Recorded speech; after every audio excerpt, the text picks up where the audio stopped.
Hello, everybody, and welcome back to Charlie Mike, hosted by me, Mike Buchanan. Hey, listen, today we have a good buddy of mine, well, a good buddy of mine now that we've met each other, Logan Beadle, right? That's right. Is that how you pronounce it, That's Beadle? correct. Yeah, okay. Appreciate that. Yeah, well, I mean, it's spelled a little funky. It's not like the Beatles, okay? It's close. It's close. It is very close. So, Logan, just a regular old vet, so we're going to hear a story.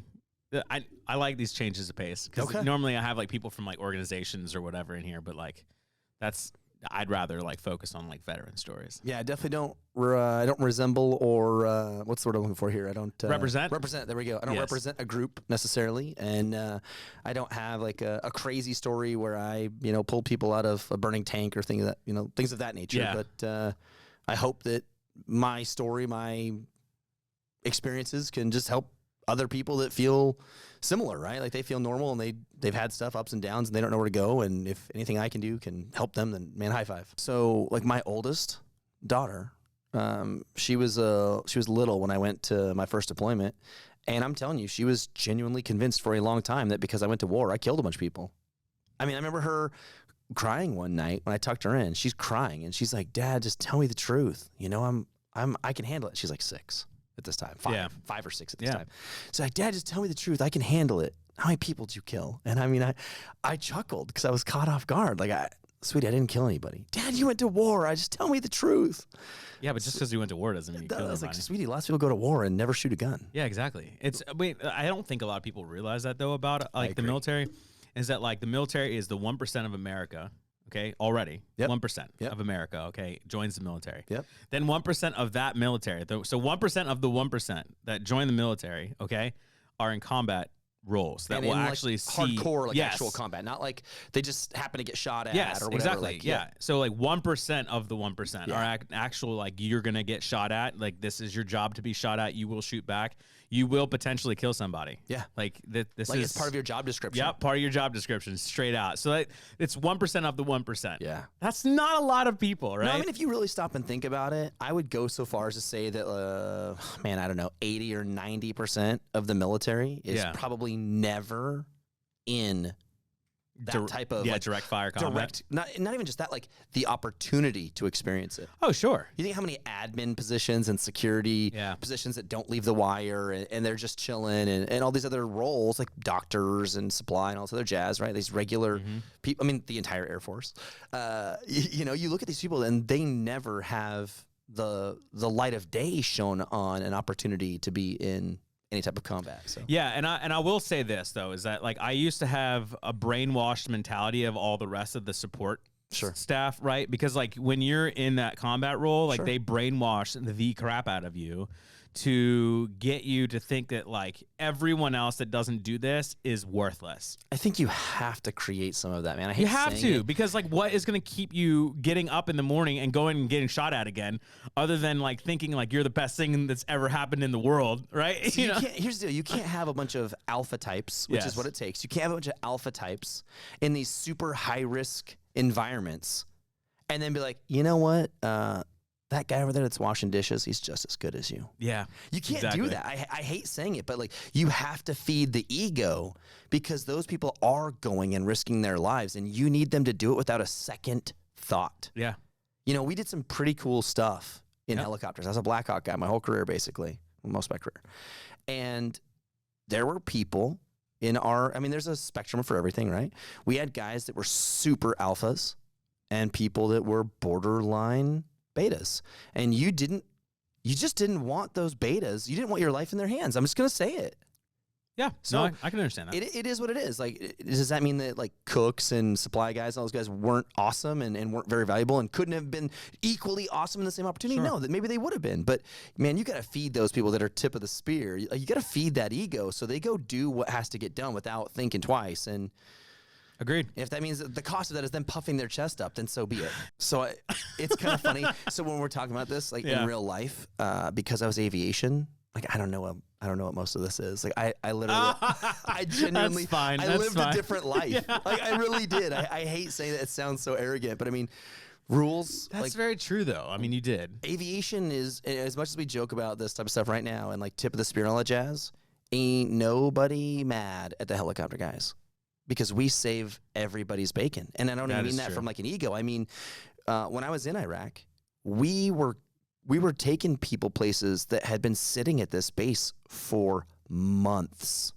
They wouldn't let them on a truck because it was in the Triangle of Death. There was no way for them to get anywhere. And they were trying to get to funerals. They're trying to get to weddings. They're trying to get to whatever. And when we showed up, we just had a, like, if we've got seats, we'll take you attitude. Mm-hmm. And people were crying.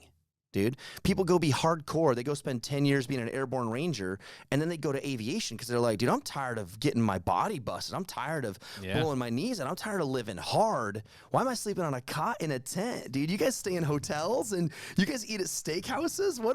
I'm tired of throwing stones at it. I just want to live it. Let's get into this. Let's get into, let's talk a little bit about your story, right? Okay. Like, I know that offline we've talked, right? Yeah. And so I know that your story is rough, right? I think though people have had it better and people have had it worse. But yes. I think that a lot of us who really get into the business of like really wanting our story to be heard know that our story is rough, right? Yeah. Rough enough to where people can identify with it. Yeah. And to where we think that it may help somebody the way that I'm sure that you heard a story from someone else that eventually helped you, correct? Yeah, actually, yeah. Okay, so let's get into that. Let's kind of talk a little bit about that. So, I mean, man, it's, without going like when I was 6, right? Without getting into like the crazy stuff, you grow up, you live your life. Yep. And you're wired a certain way because of the way you're raised and where you grow up and all that jazz and all those influences on you. And then you join the military and you start doing your thing, and if you're of our generation, then you ended up going overseas. And I was pretty young, been married a couple years, had a little girl, and I go to Iraq, and like I was there for the surge, man, 07, 08, and it was pretty crazy. And I'm not going to pretend that I had the worst deployment ever, because so many guys had it 1,000 times worse than I did. But nonetheless, you live on the razor's edge for almost a year and a half. We had a 4.5-month MOB.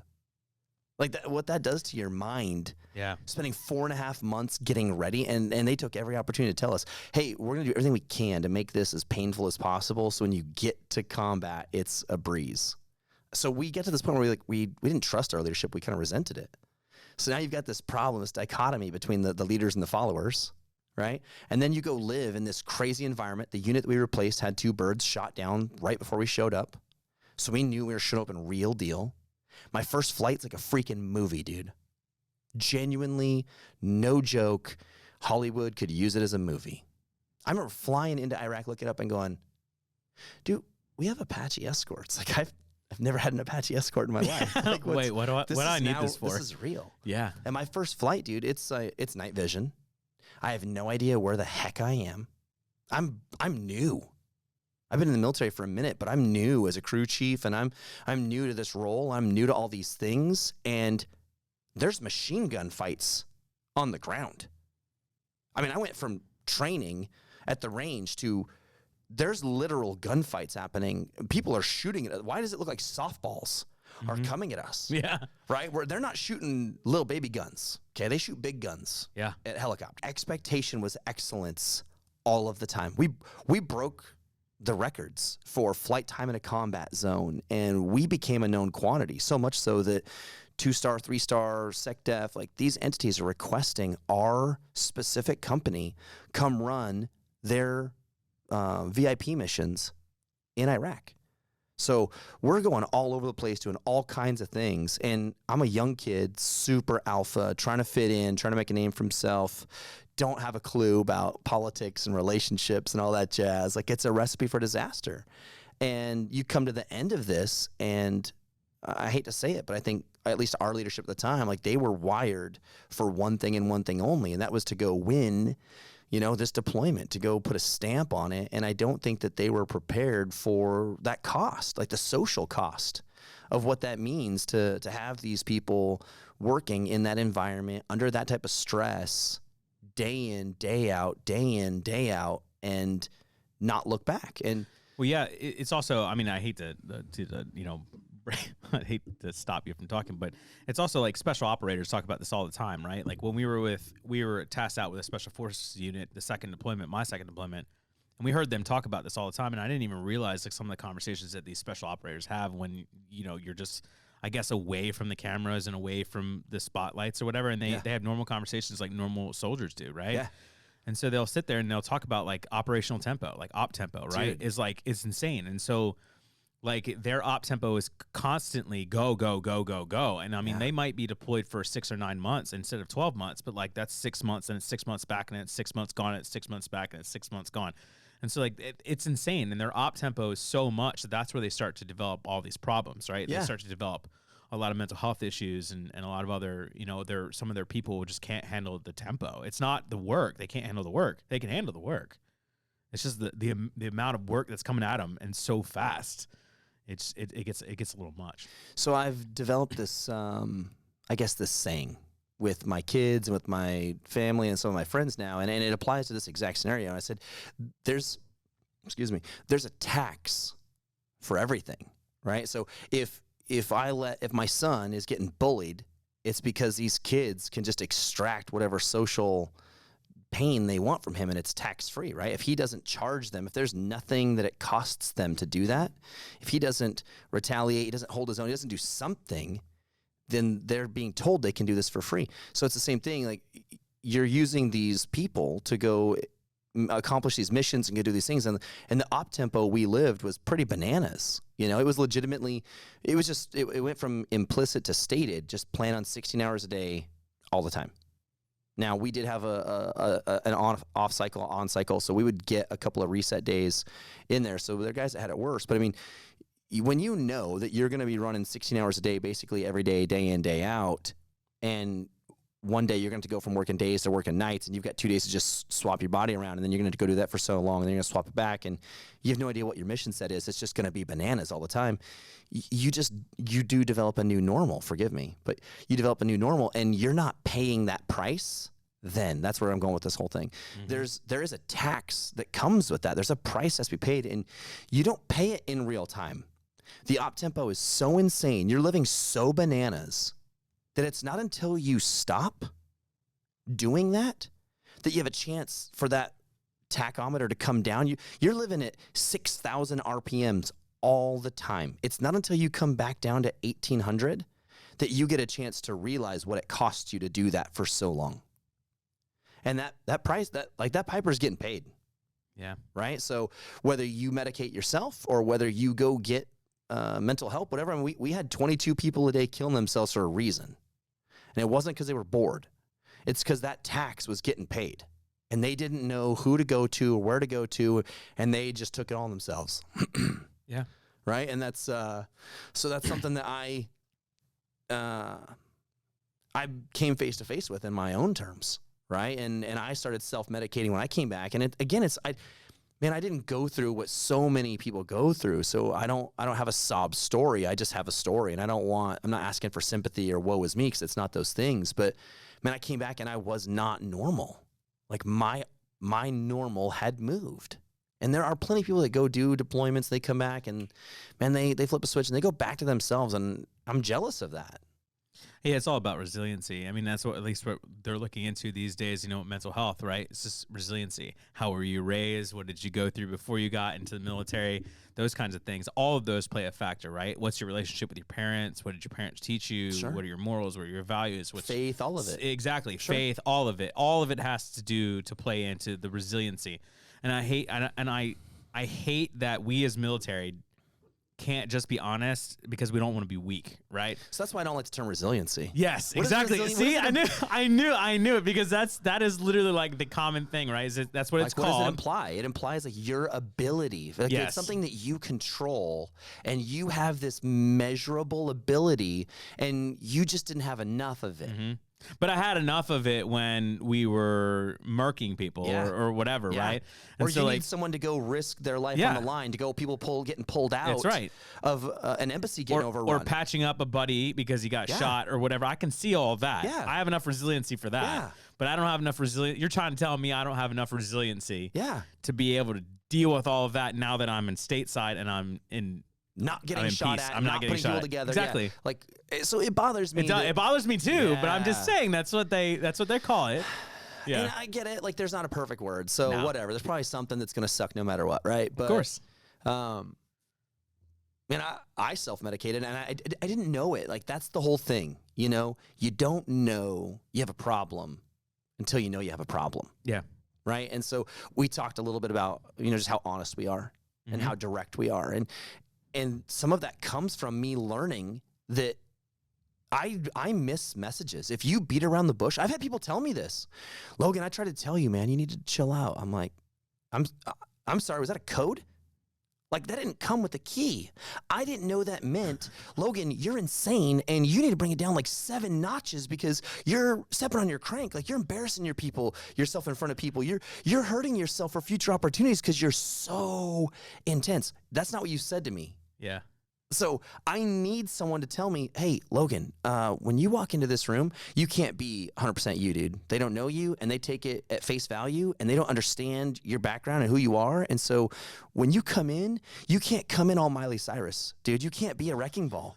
You can't do it. Like, they're not built for this. You got to know your audience. Everybody has a line, and they know that line is the truth. Okay. And the more that we get politically correct, and the more that we get kind of mamby-pamby, and the more that we change what that line represents, then that line moves. And the same thing is to be said, because my goal is not to get on a tangent, the same thing is to be said about how honest we are. So the less honest we are, the blurrier this line gets. And the more honest we are, the contrast is true, the more starkly clear where this line is. And so for me personally, I joke all the time. Like, we all have our whatever reasons, right? Like mommy issues, PTSD, whatever it is, right? We all have our thing. I joke all the time. I got 4 kids. I've got a castle. I've got a resort in my backyard. I've got a job. I've got a team that I'm building. I don't have time to keep my lies straight. So I need to just tell you the truth so that when I come back to revisit whatever we talked about, I'm not trying to decipher what I may or may not have said or what I may or not have implied. Yeah. If I just tell you straight up, hey, here's X, Y, and Z, there's not going to be confusion. Well, so I think it also has to do with the way that we operated overseas, right? Like, you may not have been on the ground overseas, but we operated at about the same tempo. For sure. If not at the very same tempo, right? I mean, and so, like, when you operate at a tempo like that, you don't have time to beat around the bush. It's the opposite. You're trained to remove the bush from your vernacular. Yeah, absolutely. What you say is what you mean, and mean what you say. Yeah, and because if you don't, like, we don't have time for that. No, like, people's lives are literally in the balance. Yeah, every half a second, you need to be making a decision that could change or save somebody's life. So we operate as a 4-person crew, right? And you have to be, it's weird, man. I'm getting goosebumps. I know you can relate to this because anybody that operates in very small teams understands this. You build these relationships where you're simpatico. It's the only way I can think of to describe it. Like, you know how this person thinks, you know how they operate, and as much as you're not supposed to, you can anticipate what they're going to do, when they're going to do it, how they're going to do it, and you are ready for that so you can do your part no matter how big or small, and everything goes the way it's supposed to go. Right? Yep. And you do that it's just all the time because you know you don't have time to mess around and be wrong or be sloppy because it could cause a distraction that takes away from the ability to focus on what's most important, and that is executing the mission and executing it safely and everybody coming back. Absolutely. Right? So you just operate at this razor thin margin all the time. It's all you know. Yeah. There's no other way to live. There's the people that don't operate that way, you resent them. Yep. You want to break them. Everybody needed to know the standard was the standard. And if you fell short of the standard, we are willing to do whatever it takes to make you understand the standard is the standard for a reason. Absolutely. And we cannot afford for you to not hold the standard. Absolutely. So we live in that intensity. We live in that honesty. And after a while, I think it just becomes you. I don't think it's a hat you take off when you come home. Right? Like, my wife said to me, she's like, these aren't your soldiers. About our kids. Like, that chokes me up, dude. Yeah, same thing. Same thing got said to me. Yeah, I think about talking to my kids that way. And as they grow, it's different. Like, you can reach them differently, right? But, man, move with that honesty, it requires accountability, right? I'm going to come back to where we were a minute ago. And, you start talking about you getting into self-medication. You don't know you have a problem until you have a problem. You can't be accountable for something, right? That's why the 12 steps is the first thing you have to do is admit you have a problem, because they fundamentally understand everything comes from that. psychologists, all of it, right? Everything comes from awareness. How can you be resilient if you don't understand what it is and how it works and all those things, right? So you have to be aware of what you have going on. I didn't know I was self-medicating. I just knew I couldn't stand to be sober. Like, I just didn't know how to deal with life. In my mind's eye, while I'm driving, this guy cuts me off right after I'm back from my deployment. And I just lived like everybody's life is on the line all the time. Complacency kills. It's just hammered, hammered, hammered, hammered, hammered. You live on the razor's edge all the time. And this dude cuts me off, and I've got my little girl in the back. My wife's in the car, my little girl's in the back. And all I can think is, you would jeopardize my family's safety. Like, you're putting my family at risk so you can get in. It's so far from acceptable. Like, I'm literally ready to kill you with my bare hands. And I saw it. Like, I Dale Earnhardted this guy. I fishtailed him out. There's this huge grass opening on this on-ramp. I fishtail him out. I casually exit the vehicle. I walk over. I punch the window out. I grab this guy by his lapel, and I just start bludgeoning him until I can't move my arm anymore. Because how in the world do you think it's acceptable to risk my family's life? Like, I would have died for my brothers that weren't even my brothers, and now you're willing to risk my little girl's safety? Like, how? You're so far from where you belong, brother. And that's when I knew. Like, my wife couldn't, we're in a Tahoe, and it was like we're in this building, dude. It was like the end of a hallway. She was so far away from me. Oh, yeah. And she literally looked at me. She said, you got to get help. Like, no. I don't know you. And I was like, oh my gosh. No, I think I think all of us really hit that point to where, like, we kind of have to, you have to realize that you have a problem. You know, I always tell that story about me, like when I went to inpatient, right? Yeah. So the first day I got an inpatient, first day it was like midnight. So like they just basically, sure, here's some blankets. Yeah, here's some blankets and see you in the morning kind of thing. Yeah. So I wake up and there's a bunch of vets there because it's a veterans program. And so I go to my first group at like 8 in the morning. I sit down at a group and they're like, okay, tell us who you are, what's your branch of service, and what are you here for, right? And I'm like, cool. I was like, so, hey, listen, my name is Michael Buchanan. I said, I'm in the U.S. Army. I was 10th Mountain Division.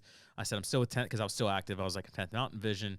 I said, I'm a 19 Delta. And I said, I'm here because everybody feels like this would benefit me greatly to get some help. And I'm here because everybody said I should be here. Yes. Yeah. So then this guy, I'll never forget this. This guy literally changed my life. I wish I could remember his name, but this guy is huge. He's like 6'3" or whatever. He like big burly dude. Yeah. Gets up and he's like, dude, get the F out of my group. Get out. No way. And I'm like, what is happening? Right? Like, I'm here to get help and you're telling me to leave. I don't know what's going on. Now I'm like ready to fight. Like I'm like scared, but like I'm ready to fight if I have to kind of thing. And so I looked at the social worker, and the social worker was like, you should get out. Yeah. She's like, get out. And so I was like, this can't be real, right? So like I sit out there, the whole group, ends whatever. He comes back over to me. I'm like, oh my God, this guy's gonna like hurt me or whatever. I was like, here we go, right? And so like I'm like balling my fists up underneath the table, and he's like, hey man, I'm really sorry about that. He goes, but I take my recovery seriously. And he's like, you're wasting my time. Wow. And he goes, you're wasting my time for a multitude of reasons, but let me tell you the first one, why you're wasting my time and you're wasting your time. He said, you're not here for everybody else. Yeah. He goes, and if you don't understand that, you're just wasting your time here. Yeah. He's like, why don't you go and think about that? Why you're really here. Yeah. And that changed my life forever, because after that, then I finally took accountability, right? I finally admitted that there was a problem, and I finally started taking accountability for my own actions. Well, here's the deal. Like, so everybody has that whatever aha moment, right? I don't think I could have heard it from anybody but my wife. Yeah.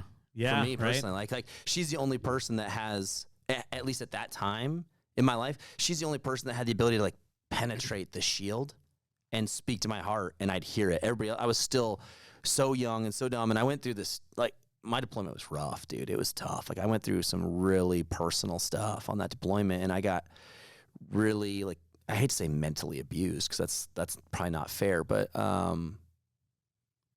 man, just I got more or less really bullied by my leadership, and what that does to you emotionally and mentally, right? To connect those dots and realize that your leadership is hanging you out to dry. Once you figure that stuff out, like that's tough to process, because here you are jumping all these hoops and putting your life on the line, doing these things, and like the people that you count on are the ones that are actually making your life hell, and you don't know it.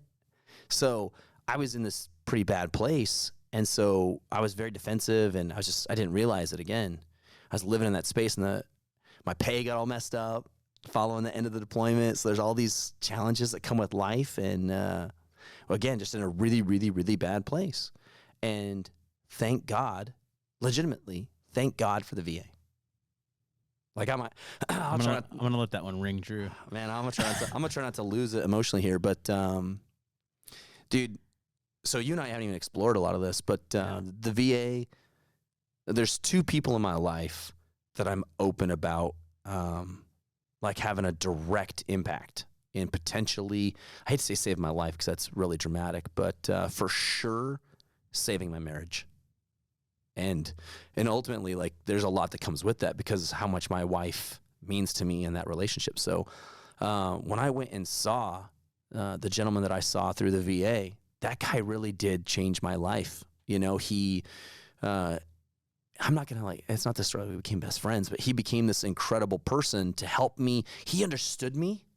I could be honest with him and not be judged. Like, I could be all of me. And he was just like, okay, well, let's talk about that. Like, how is this helping you and how is this hurting you? And he turned on all these lights in these places where it was just like, I kept telling him, and I still remember it clear as day, dude. Like, I can almost describe his office, you know, and it's 15 years ago almost.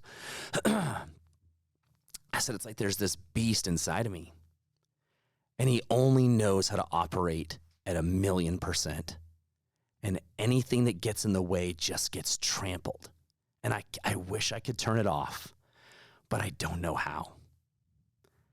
And it comes out in all these bad ways. And it's not like I was, you know, terrible. I wasn't like throwing my life away. I was highly decorated. I was a stud in a lot of different categories, but I didn't know how to process a lot of things, and I didn't know how to function in a lot of simple manners, and it created chaos, and it was devastating in my marriage. It was devastating in my military leadership relationships because I was just like, I was so defensive. It was basically like, do you want to fight right now? More or less, right? Like this rage existed. And man, he just put all these tools in front of me, and this dude just operated with zero judgment. And it was unbelievable. We did some couples counseling together with him, and he ended up being this phenomenal resource. I had some financial challenges, and he pointed me to some entities that were able to be really helpful in a pinch and really open some doors that I didn't know existed. And man, make no mistake, they mattered.